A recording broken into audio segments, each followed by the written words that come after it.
नमस्कार, मेरा नाम सुनील कुमार अग्रवाल है और मैं राजीव गांधी शासकीय स्नातकोत्तर महाविद्यालय अंबिकापुर में सहायक प्राध्यापक के पद पर पदस्थ हूँ। आज हम बीकॉम द्वितीय वर्ष के विषय कंपनी विधि, कंपनी एक्ट के इकाई क्रमांक 2 के अंतर्गत जो मुख्य बातें हैं उसके विषय में अपन चर्चा करेंगे, जिसके अंतर्गत सबसे पहले आज हम अध्ययन करेंगे पार्षद सीमा नियम, मेमोरेंडम ऑफ एसोसिएशन। मित्रों, कंपनी के अंतर्गत जब कंपनी का निर्माण होता है, चूंकि कंपनी व्यवसाय का सबसे वृहद स्वरूप है, कंपनी में आम जनमानस का भी पैसा लगा होता है, आम जनता भी शेयर खरीदती है, अपने पैसे लगाती है, इसलिए कंपनी के निर्माण की एक लंबी प्रक्रिया है। उसी प्रक्रिया के तहत कंपनी को बहुत सारे प्रलेख तैयार करने पड़ते हैं। उसमें सबसे जो महत्वपूर्ण प्रलेख है वो है पार्षद सीमा नियम। पार्षद सीमा नियम की जब हम बात करते हैं, यह कंपनी का सबसे महत्वपूर्ण प्रलेख माना जाता है, कंपनी का प्रथम प्रलेख माना जाता है। पार्षद सीमा नियम एक ऐसा प्रलेख है जो कि कंपनी के कार्यक्षेत्र, कंपनी की सीमाओं, कंपनी के अधिकारों, कंपनी के उद्देश्यों को परिभाषित करता है। पार्षद सीमा नियम को हम स्मारक पत्र, ज्ञापन पत्र, लाइफ गिविंग डॉक्यूमेंट आदि नामों से भी जानते हैं। अतः हम कह सकते हैं कि पार्षद सीमा नियम एक ऐसा प्रलेख है जो कि कंपनी की सीमाओं को, नाम से स्पष्ट है, सीमा नियम, जो कि कंपनी की सीमाओं को परिभाषित करता है। आइए अब हम देखते हैं कि पार्षद सीमा नियम की परिभाषा क्या है। भारतीय कंपनी अधिनियम 2013, इंडियन कंपनीज एक्ट 2013 की धारा 256 के अंतर्गत पार्षद सीमा नियम के विषय में कहा गया है कि पार्षद सीमा नियम एक ऐसा प्रलेख है जो पूर्व के कंपनी अधिनियम या इस कंपनी अधिनियम के तहत निर्मित किया गया हो या परिवर्तित किया गया हो। मित्रों, इस परिभाषा में कहीं यह समझ में नहीं आ रहा है कि पार्षद सीमा नियम है क्या। तो विभिन्न न्यायाधीशों ने भी अपने अपने ढंग से पार्षद सीमा नियम की परिभाषा दी हुई है। इसी के अंतर्गत एक प्रमुख विद्वान चार्ल्स वक्त का हम नाम लेते हैं। उन्होंने कहा है कि पार्षद सीमा नियम कंपनी का चार्टर होता है। चार्टर का मतलब यह है कि वह कंपनी का एक अधिकार पत्र होता है। अर्थात हम कह सकते हैं कि पार्षद सीमा नियम ही कंपनी की सीमाओं को निर्धारित करता है और कंपनी को अधिकार प्रदान करता है। आइए अब हम देखते हैं पार्षद सीमा नियम की विशेषताएं, उसकी मुख्य बातें कौन सी हैं। सर्वप्रथम यह है कि यह एक अनिवार्य प्रलेख है। प्रत्येक कंपनी को पार्षद सीमा नियम बनाना अत्यंत आवश्यक है। दूसरी विशेषता है कि यह कंपनी का चार्टर है। चार्टर का अर्थ यह है कि इसी के माध्यम से कंपनी को अधिकारों की प्राप्ति होती है। तीसरी विशेषता है अपरिवर्तनशील। पार्षद सीमा नियम कंपनी का एक बहुत महत्वपूर्ण प्रलेख होता है जो कंपनी के उद्देश्यों को परिभाषित करता है। इसलिए पार्षद सीमा नियम में परिवर्तन कर पाना उतना आसान नहीं है। पार्षद सीमा नियम में परिवर्तन करने के लिए कभी केंद्र सरकार की विशेष अनुमति, कंपनी लॉ बोर्ड की स्वीकृति और बहुत सारे मापदंडों को पूरा करके ही इसमें परिवर्तन किया जा सकता है। सार्वजनिक प्रलेख, पार्षद सीमा नियम एक सार्वजनिक प्रलेख होता है। प्रत्येक व्यक्ति को इसको देखने का अधिकार होता है। कंपनी इसे प्रकाशित भी करती है क्योंकि यही कंपनी का एक दर्पण कहलाता है। कंपनी का संविधान, प्रत्येक संस्था का अपना एक नियम कानून होता है। उसी प्रकार पार्षद सीमा नियम जो है वह कंपनी का संविधान कहलाता है। कंपनी संचालन के मूलभूत नियम इसके अंतर्गत होते हैं, जिसे हम आगे के बिंदुओं में देखेंगे। लाइफ गिविंग डॉक्यूमेंट, यही कंपनी को जीवन प्रदान करता है। कंपनी निर्माण की शुरुआत यही से होती है, इसलिए हम इसे लाइफ गिविंग डॉक्यूमेंट भी कहते हैं। पार्षद सीमा नियम कंपनी की आधारशिला है, अर्थात इसी के आधार पर कंपनी का जो है निर्माण किया जाता है। पार्षद सीमा नियम एक वैधानिक प्रलेख है।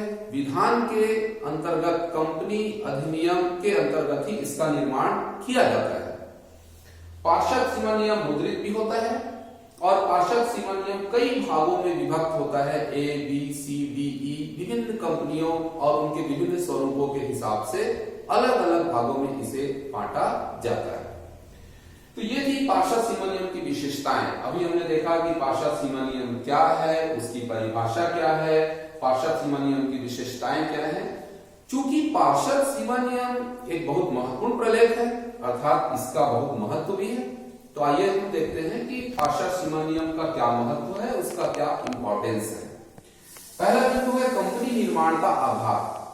पार्षद सीमा नियम कंपनी निर्माण की पहली सीढ़ी मानी जाती है।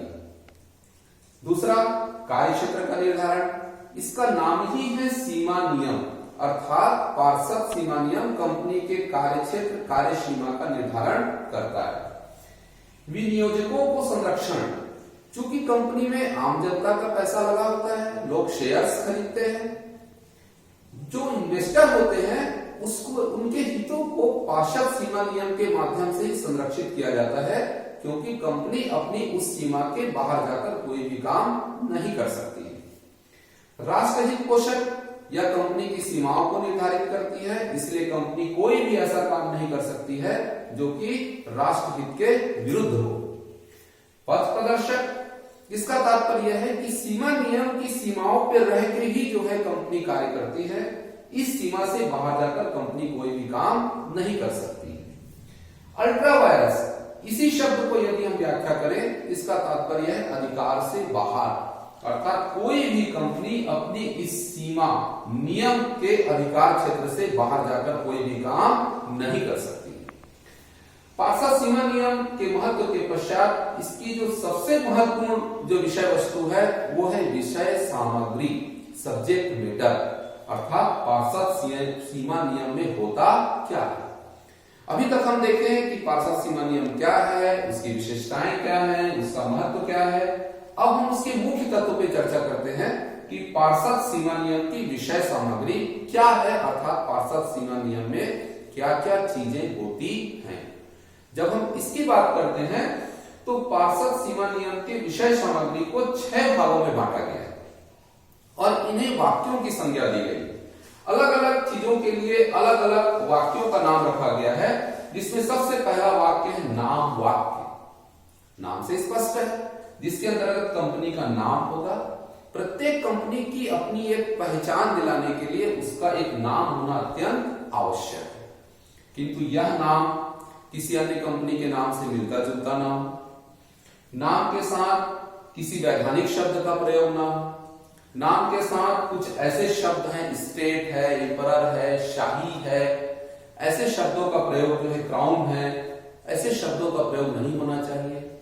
नाम के साथ सहकारी शब्द का प्रयोग नहीं होना चाहिए।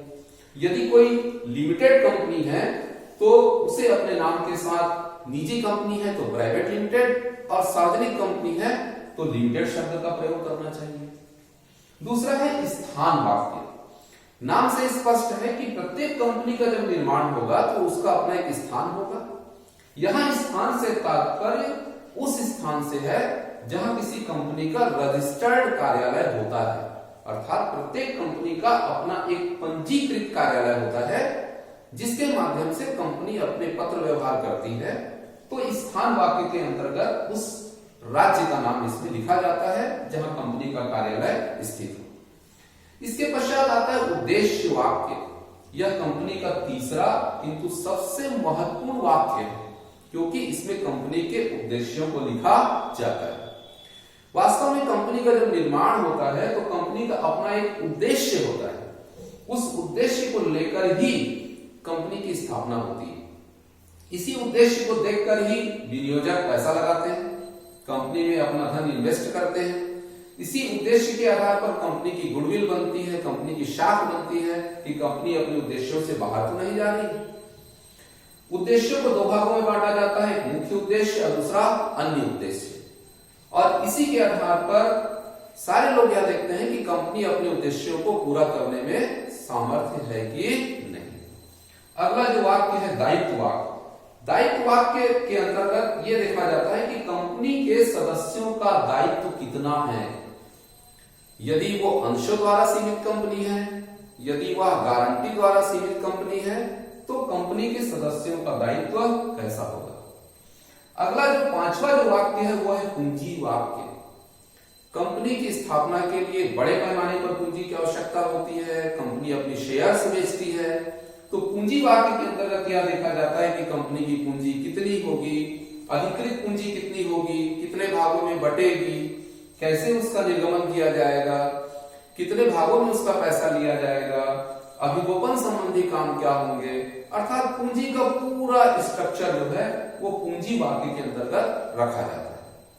अगला जो वाक्य है वह संघ तथा हस्ताक्षर वाक्य। जब भी कोई डॉक्यूमेंट बनता है, जब भी कोई नियमावली बनती है, तो उसमें निर्धारित व्यक्तियों का हस्ताक्षर होना चाहिए। तो पार्षद सीमा नियम की जब हम बात करते हैं तो सार्वजनिक कंपनी की दशा में 7 और निजी कंपनी की दशा में कम से कम 2 व्यक्तियों का हस्ताक्षर उसमें होना चाहिए।